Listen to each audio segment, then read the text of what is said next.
क्या है मौत भी उसको मार नहीं सकती। दुश्मन क्या है मौत भी उसको मार नहीं सकती। गौरा रानी की नौकरानी कभी हार नहीं सकती।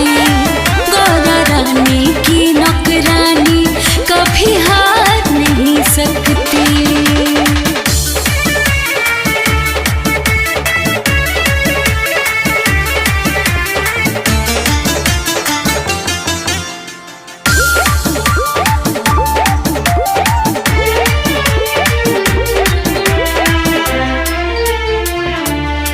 रोज बर्तन मांजी माँ पार्वती के, भंगिया भी पीसी कैलाशपति के।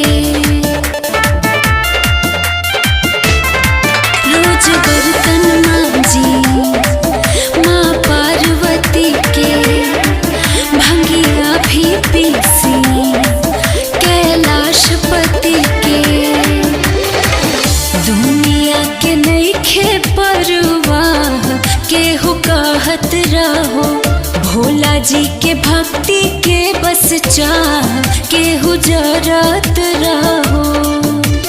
कोई बाधा टले राधा टार नहीं सकती।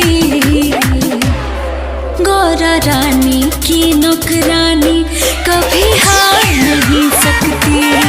गौरा रानी की नौकरानी कभी हार नहीं सकती।